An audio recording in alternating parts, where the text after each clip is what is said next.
मदरसे साधारण स्कूल नहीं होते। हर आतंकी के बीज को खोदिए, उसकी जड़ के पास की मिट्टी वही मदरसा है जहां से वो हर काफिर से घृणा करना सीखता है और एक दिन वह कर जाता है जिसके लिए उसे तैयार किया जाता है। योगी आदित्यनाथ ने कट्टरपंथ की समस्या से उपजे माफिया, आतंक और अपराध के पूरे तंत्र के विनाश और नियंत्रण हेतु उत्तर प्रदेश के 16,000 अवैध मदरसों को बंद करने का निर्णय लिया एवं वहां पढ़ रहे विद्यार्थियों के उचित भविष्य के लिए हर जनपद में 5 सदस्यीय समिति बनाई जो यह सुनिश्चित करेगी कि सारे विद्यार्थी या तो सरकारी स्कूल जाएं या प्राइवेट में, या जगह फिर भी कम हो जाए तो नए स्कूल खोले जाए। इलाहाबाद उच्च न्यायालय ने यूपी मदरसा कानून 2004 को निरस्त करने की अनुशंसा की। हालांकि योगी सरकार ने इन मदरसों को सरकारी मानकों की अर्हता पाने के लिए निर्देश दिए ताकि वो मुख्य धारा से वापस जुड़ सके, परंतु सुप्रीम कोर्ट ने इलाहाबाद हाईकोर्ट के निर्णय पर रोक लगाते हुए 17 लाख विद्यार्थियों के भविष्य पर चिंता जताई। यहाँ प्रश्न यह उठता है कि वही कोर्ट जो वैज्ञानिक शिक्षा आदि पर बल देता है, जिनके जज विश्व में चल रहे LGBTQ तक पहुंचकर आधुनिक समय की बातें करते हैं, वह कोर्ट क्या यह बताएगा कि अवैध मदरसों से कौन से वैज्ञानिक निकलकर नासा जा रहे हैं? और क्या ये 17 लाख विद्यार्थी अगले वर्ष या उसके अगले वर्ष कम हो जाए? जब सरकार ने उन्हें मुख्य धारा में लाने के उपाय कर दिए हैं, तब विधायिका के निर्णयों पर रोक लगाकर कोई समाधान दिए बगैर केवल मूर्खतापूर्ण भावुक प्रश्न उठाना न्यायपालिका की नीयत पर प्रश्न उठाता है। मदरसों से समस्या नहीं है, वहां जो पढ़ाया जाता है, वहां जिस तरह की फंडिंग होती है सरकारों से हजारों करोड़ लेकर, जो बच्चों के साथ रेप से लेकर अन्य तरह के जो आपराधिक कर्म होते हैं, उसे देखते हुए इसकी पूर्ण समीक्षा अत्यावश्यक।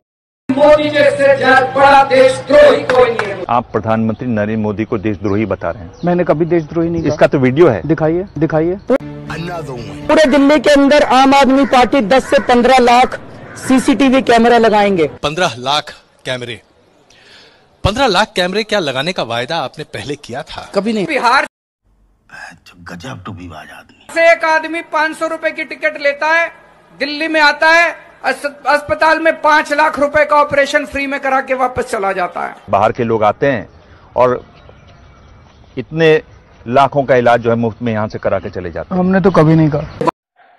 झूठ बोलो, बार बार झूठ बोलो। हाउस एनकाउंटर के ऊपर जो प्रश्न चिन्ह लगे, उन प्रश्न चिन्हों ने ये प्रश्न खड़ा किया कि क्या पुलिस जो बातें बोलती है और जो एनकाउंटर करती है और जो ब्लास्ट के बाद जो थ्योरीज देती है, क्या वो सारी सही हैं? और वो सही नहीं है। जब पर दिल्ली पुलिस ने हमला किया गुनहगारों पर, तो आपने उस पर सवाल उठा दिए। बाटला हाउस का उन्होंने जिक्र किया कि उन्होंने कहा कि ये फर्जी एनकाउंटर का हाउस बाटला हाउस। भोसड़ी के, अब तो सच बोल दे भोसड़ी के। शराब घोटाला भाजपा ने किया है, ईडी के जांच के बाद शुरू हुआ है शराब घोटाला। ये कमाल का तर्क आप दे रहे हैं। शराब नीति कौन लेकर आया? ये तो उल्टा चोर कोतवाल को डांटे वाला काम कर रहे हैं।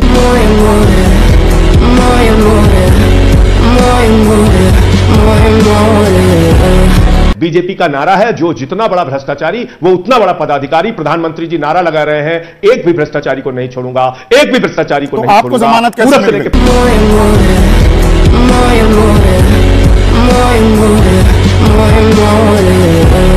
अपने 55 वर्षों के शासन के बाद भी यदि कोई पार्टी अपने घोषणा पत्र का नाम न्याय पत्र रखती है, तो वस्तुतः यह स्वीकार रही होती है कि उसने नेहरू, इंदिरा, राजीव और मनमोहन के नाम पर केवल हवा बनाई। गरीबी हटाओ जैसे नारों के शाब्दिक रूपांतरण आज भी मैनिफेस्टो में 20 पन्ने खा रहे हैं। तो प्रश्न यह है कि तुमने इतने दशकों तक देश में किया क्या? कांग्रेस एक पार्टी नहीं, एक लुटेरन मानसिकता बन चुकी है, जहां वह यह मानकर चलती है कि लोग मूर्ख हैं। वो यह नहीं देखेंगे कि मोदी ने कितने एम्स बनवाए, मेडिकल की सीटें दुगनी की, हाईवे एक्सप्रेसवे बनवाए, नई रेलगाड़ियां दी, IITs खोले, GDP दर बढ़ाई, आर्थिक समावेशन किया, घरों में बिजली पानी बल्ब दिए। बल्कि इस बात पर वो विश्वास कर लेंगे कि मोदी संविधान बदल लेगा और देश गर्त में चला गया है। यह मानसिकता निकृष्ट कांग्रेस की विकृत अभिजात्यता के धूर्त प्रोडक्ट राहुल गांधी और उसकी कुटिल योजनाकार माता सोनिया गांधी की देन है, जो वस्तुतः नेहरू काल के लूट और नीतियों को विकास कहकर आगे बढ़ाने के लिए दीर्घ काल तक बिकी हुई मीडिया का सहारा लेती रही। न्याय पत्र के नाम पर कांग्रेस ने सरकारी लूट और भ्रष्टाचार के नए आयाम गढ़ने के विकल्प लिखे हैं। बेरोजगारों को अप्रेंटिसशिप और महिलाओं को महालक्ष्मी के नाम पर लाख रुपए प्रतिवर्ष का भार भारत के बजट का आधा आता है। इन्होंने करोड़ों रोजगार देने की बात लिखी, पर कैसे ये नहीं बता पा रहे। ये लाखों करोड़ रुपए प्रतिवर्ष मुफ्त में देने के लिए पैसे सोनिया गांधी के